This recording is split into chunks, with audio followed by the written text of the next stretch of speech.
Hey, hello. Welcome back to part two. We're going to get this thing back together and running in this part. We're going to end it right here. Since the cylinder head was good, we don't have any bent valves, we're going to just slap this thing back together. But before I do that, I've got to get the axle out on this side, the passenger side.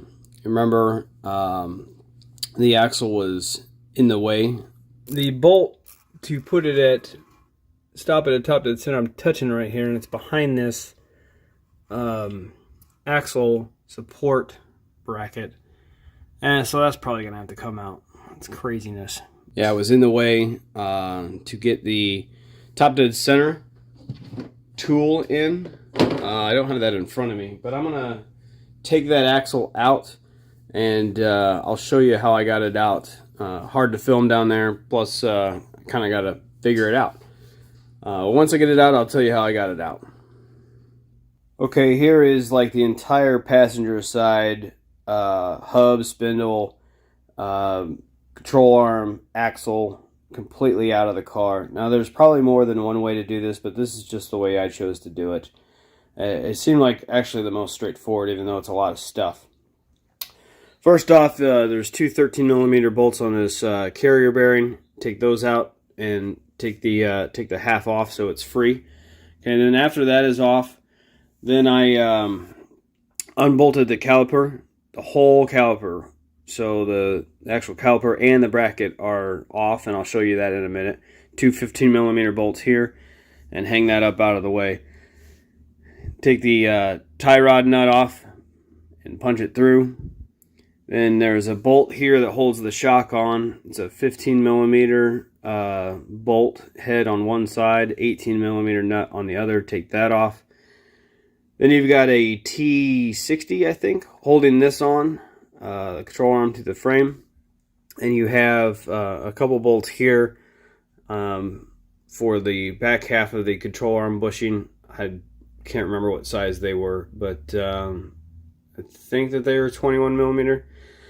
Anyway, that is the piece. Let me show you where it was in the car. Okay, obviously you can see where it was in the car here. The axle goes into the differential right there. This was the piece that we had to get off, and I'll show you how that comes off in just a second, or at least move it back like I did. But anyway, like I said, here's a tie rod that's out. Here's the caliper up, hanging up out of the way.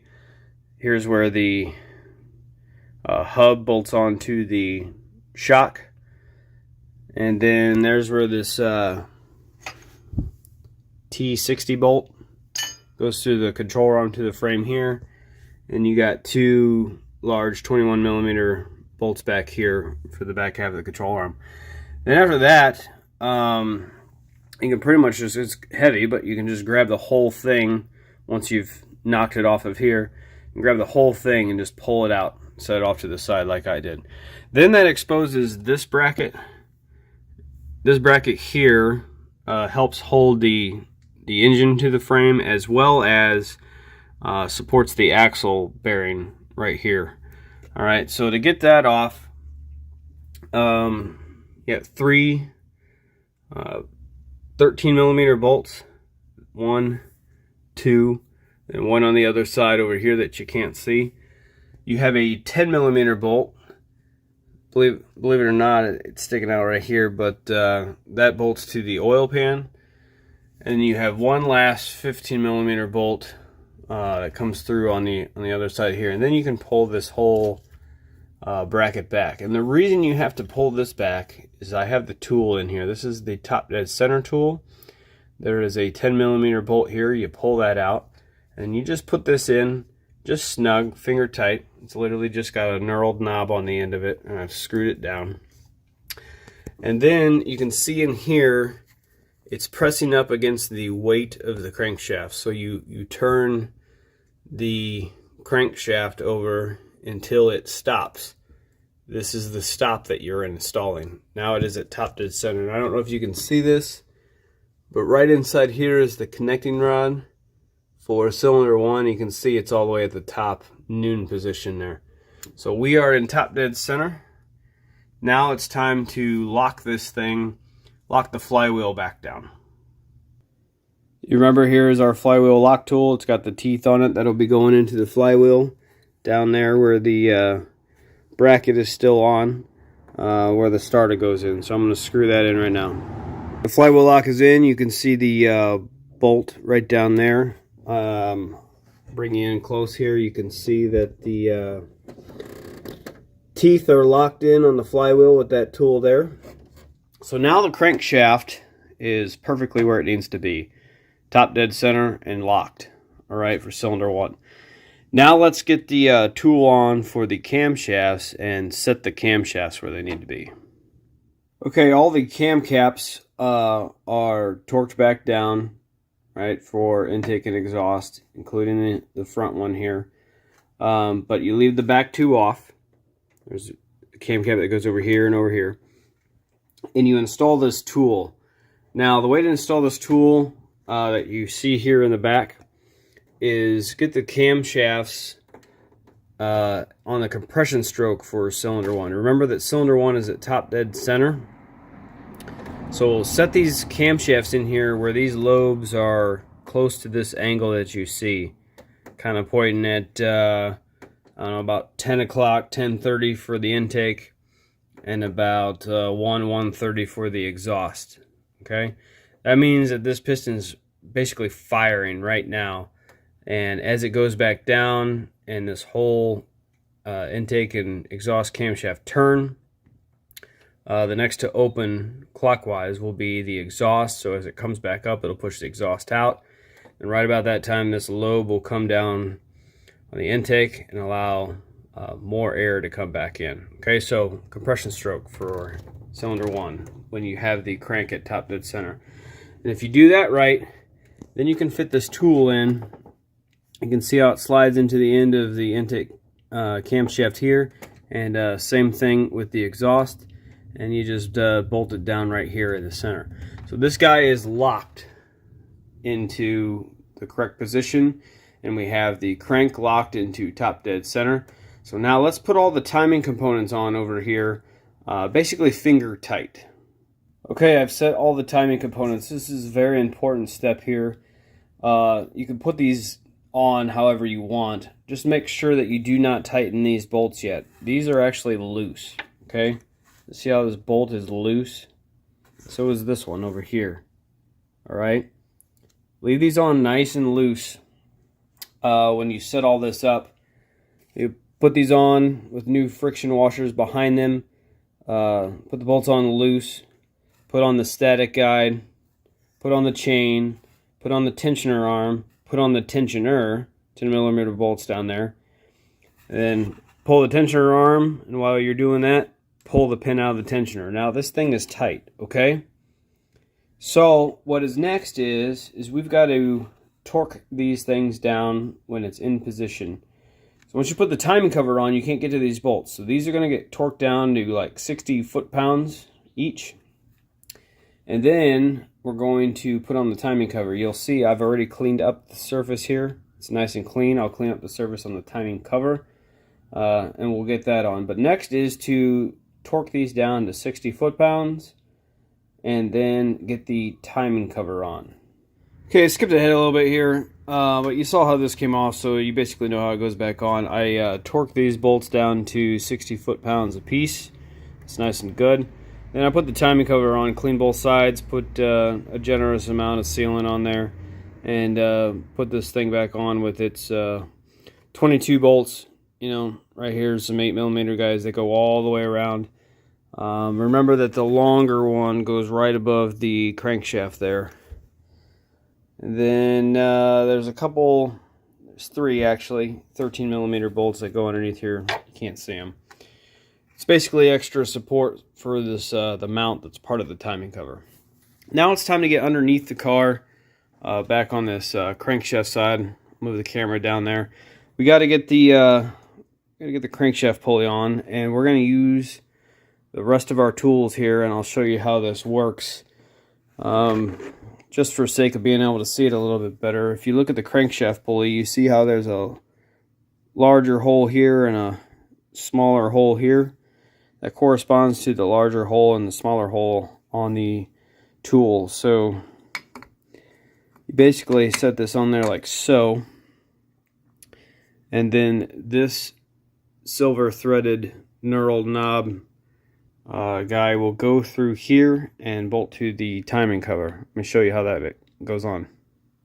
And here's what she looks like on. You might have to tap this a little bit with a hammer. These are really tight tolerances here to get these dowels in.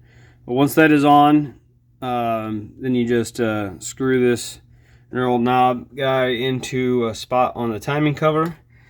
Then you'll notice, see, this is still loose here.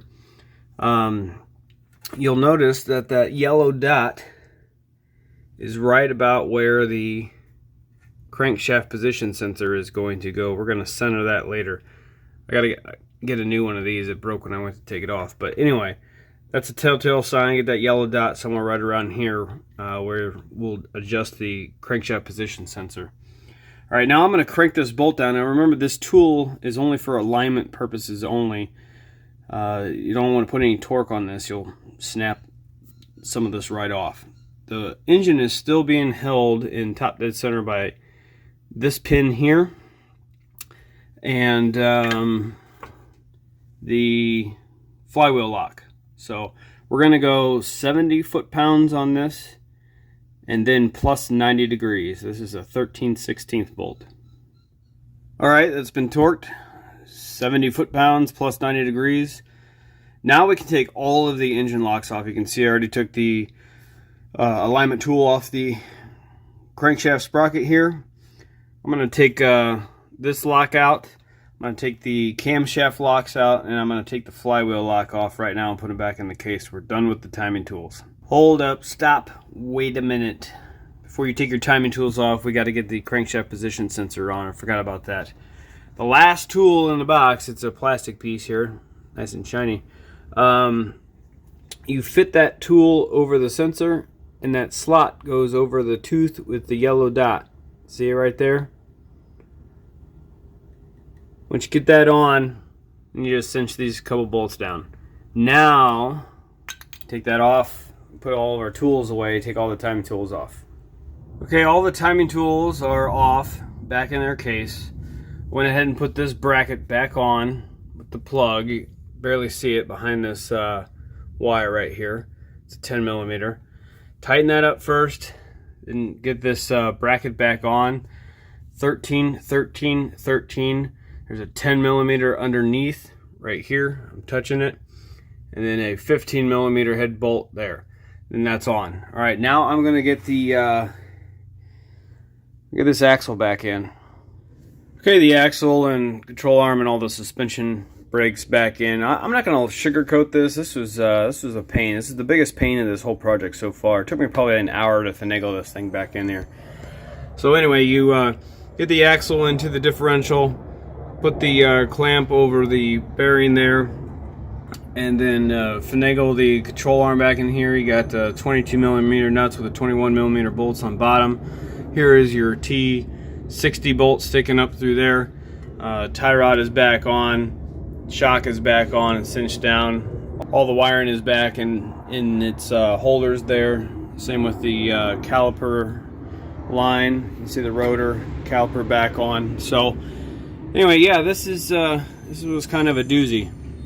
I'm gonna get the water pump pulley right up here on that triangle. I'm gonna get that water pump pulley on and the belt and the tensioner next. Okay, the belt is back on. It's difficult to see. I will end up throwing up a belt diagram here for you, and you can just pause the video. Let's see what it looks like underneath. Here's a shot from underneath. Just remember, when you go to put the tensioner on, get the belt around it first. Okay, otherwise you won't be able to get that off. Real tight up against the timing cover there. And then start both of these bolts, 10 millimeter. And then right in the center there's a 10 millimeter, and then there's a plastic cover that I'm going to put over this. I ended up wrapping this belt around all the pulleys except for the water pump. I saved that for last so I could, with one hand, pull the tension off of this with a 1/2-inch ratchet and then slip it over the water pump because it's nice and smooth pulley. Anyway, here is the belt diagram. You can just pause the video here and take a look at that, and if you're doing this yourself, there you go. let's do the upper motor mount now. So here's the mount. Set that in first. These are 3 15mm bolts. Cinch those down. And remember that we took the studs out of this in order to finagle this thing off. So let's set that on next. Okay, it's back in. Get yourself a jack with a block of wood and jack up on the oil pan to get the engine where it needs to be. After you get the bottom mount in, which I just showed, the 3 15mm bolts, you can no longer see it because all the stuff is in the way. Set this guy in here, and then you can just start the studs there. And I would also recommend go ahead and start this 15mm bolt here. This goes in the top of the rubber mount, which you can kind of see it a little bit right down here. Alright, so everything's kind of started. And then get the studs. They're all the same length. This one sits down further for some reason, but they're all the same length. And just, you know, snug them down. Don't go crazy. You don't want to break anything. So just snug them down. Let's see, what was this? T45. T45 in the top of the studs. So you got T45s to get the studs down. You got 18mm nuts on top of that. Everything else is a mix of 15mm and 18mm. So you got a 18mm nut here, 15mm head over here, 15mm head here. Before you put this arm back down and cinch it down here, make sure that you get this guy nice and tight. There's witness marks on stuff, so you know you might have to move the engine around by hand just a little bit as you go to tighten stuff down. Just put everything back where it was. Okay, while we are up top here, let's go ahead and put the starter in, get the intake in, and start getting some of this mess all cleaned up here. Alright, the starter's back in. You can see it here. It's this, got this red terminal on here. There is a bolt up here. I'm touching it. Bolt up top, and then you can't see it, but there's a bolt on bottom. That's where you had your flywheel ring gear lock tool set. So this top one's got a threaded portion to the top. That's because there's a nut on it with a grounding cable. Don't forget that. Alright, that is in there. Let's get the intake in here. Okay, and the intake is on. Alright, so now let's get these last two cam caps on, here and here. You're going to have to put some sealant on the other side of those cam caps, because this will actually seal oil from coming out this way and leaking on you. So get some sealant on those and get those cam caps on. One quick note before you get the cam caps on, there's this bolt that you have to take off of this camshaft for timing. This drives the vacuum pump. You see the slot in there. There's also a slot in here. I don't know why they didn't design it to run the vacuum pump straight off this slot, but whatever. We're gonna get this guy in here and we'll tighten that down. Okay, the cam caps are on, torqued down. We got the got that bolt in there. That is an H17 17mm hex. Pretty big hex there. Let's get the fuel pump on. The high pressure fuel pump, but let's start with, remember taking it off, it was the pump, then the housing, so we'll do the housing, then the pump. Housing going on. Alright, housing's on. You got 4 13mm bolts right there. Don't forget the follower. Just stick this guy in up top here, let her drop down, and then we'll put in the fuel pump. Okay, the vacuum pump is on and connected up here electronically. Got the fuel line on, bolted back down, and cinched back down to the fuel rail right there. Okay, let's get the vacuum pump on. Okay, the vacuum pump is back on. It's actually 3 bolts. I might have said it was 2 when taking it off. It's further indication that someone's messed with this engine before. I found another one. I just used a bolt that I had from the leftover from the timing. It was the exact same length. It's an old timing bolt. So anyway, 1, 2, and then 3 you can't see over there. And make sure that this thing locks in. It's got a tooth. It's hard to see way back there. Make sure that that fits into the that bolt you put in at the back of the intake camshaft. I've cleaned up the surface here around the whole top of the cylinder head, and I've put the VVT solenoids back in. These only go in one way. The connectors will be facing towards you like this. Let's put a dab of silicone RTV here, over here, and then 4 spots on these arches down here, down here, down here, and down here. Alright, and then we'll get the valve cover on. I've already put a new gasket on it. Alright, the valve cover's on. Start in the middle bolts and then work your way out. All right, that's all on. Dipstick's on.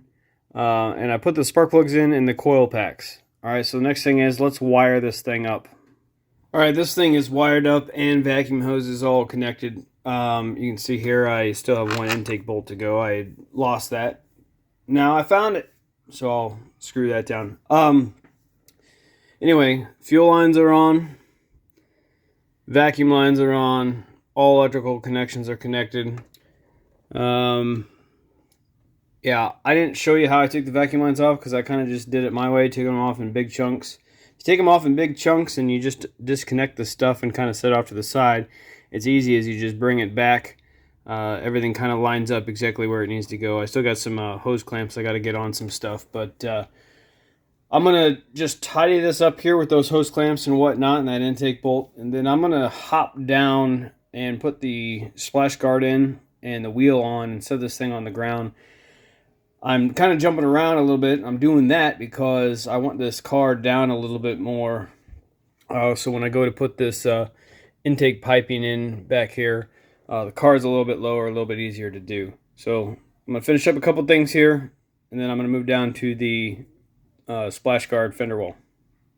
Okay, got the splash guard, fender well guard, whatever you want to call it, back in. Do the front one first, okay? Couple bolts underneath here, call it screws rather. Make sure that it is behind the fender trim. 10 millimeter, 10 millimeter, 10 millimeter, 10 millimeter. You got a Torx here. Don't remember what it is. Maybe T30. And then put a screw in down here. Hold it against there. And up top there is a push pin. Just push the pin in and put your Phillips in there. And that's in there. That's actually a really simple one to get in and out in 2 halves. First half in first, back half in second. Okay, get the wheel on. All right, wheels on. Let's get up top and get all the air cleaner stuff on. All right, I did not figure that it was worth showing you all this. You saw it come apart. Installation's reverse the removal, okay? Air intake pipe, remember, it's tough to get down to. 7 millimeter, 7 millimeter, 7 millimeter on the hose clamps there. You got a 10 millimeter bolt holding it here. You got a vacuum pipe, breather pipe right back here clipped in. You clip in this breather pipe here. All right. You just come over here. You're going to have that pipe that goes into your airbox here. You set your airbox in, put your bolt in, put all 6 screws around the airbox, plug in your mass airflow sensor, put on the air ducting, air intake ducting. And those 2 guys there. I think that's it. Ended up getting that intake bolt in, getting that hose clamp on. We're ready to put oil in this thing. Let's get some oil in it. Alright, I got 6 quarts of oil in this thing. It might need a little bit more after we get it started, but let's just start with that. And some 5W30. Not Castrol. Something else. Alright, let's connect the negative battery terminal. Alright, negative battery terminal is connected. Let's do this live. I'm going to fire this thing up for the first time. I think I got everything together. Caps on, dipsticks down. Again, it's been sitting a long time. You're probably going to hear this thing crank for a while as it builds fuel pressure. The cylinder head didn't come off, so you shouldn't hear a whole heck of a lot of noise when it fires up, but let's give it a whirl.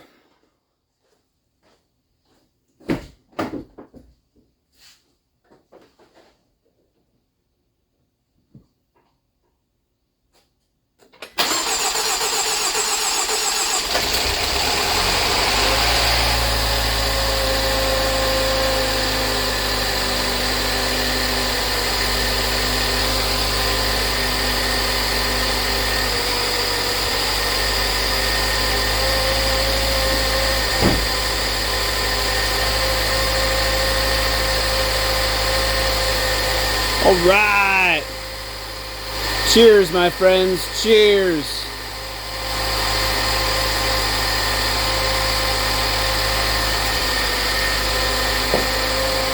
All right, I'm going to clear the engine codes in this thing. I'm going to clear the codes. Take this thing for a short little drive.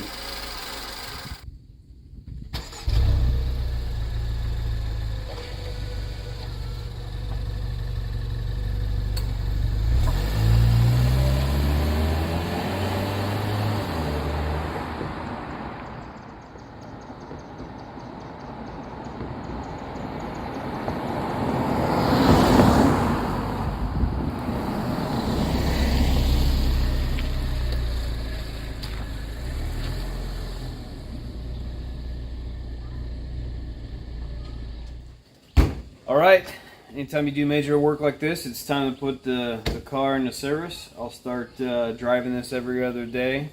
I got a Jaguar. I'm still, road testing.